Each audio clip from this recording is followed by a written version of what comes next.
బాప్తిసం తీసుకున్న తర్వాత పదే పదే తప్పులు చేస్తే దేవుడు క్షమిస్తాడా? బాప్తిసం తీసుకోకుండా చేసినా క్షమించడు. బాప్తిసానికి తప్పులు చేయడానికి లింక్ ఏం లేదు, ఏమీ లింక్ లేదు. తప్పులు చేయకుండానే ఉండాలి ఎప్పుడైనా సరే. కానీ తప్పులు బాప్తిసం తీసుకున్న తర్వాత జరగకుండా ఉంటాయా? అలా కాదు. అప్పుడు కూడా తప్పులు జరిగే అవకాశం ఉంది.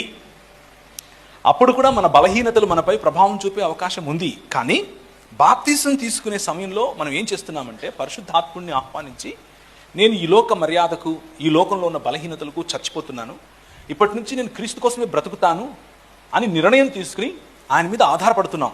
సో బాప్తిసం తీసుకున్న తర్వాత మరింత జాగ్రత్తగా మనం ఉండాలి, మరింత కేర్ఫుల్గా మన సమయాన్ని, మన వనరుల్ని వెచ్చించాలి.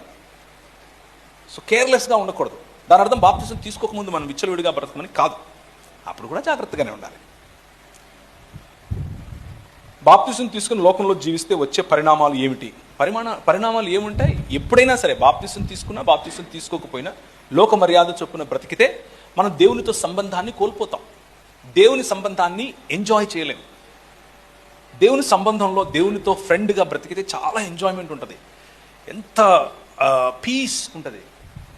తొణకని కుండ అంటారు కదా, అలా ఉంటుంది లైఫ్. ట్రై చేసి చూడండి. దేవునితో సంబంధం చాలా రిచ్. సో ట్రై చేసి చూడండి.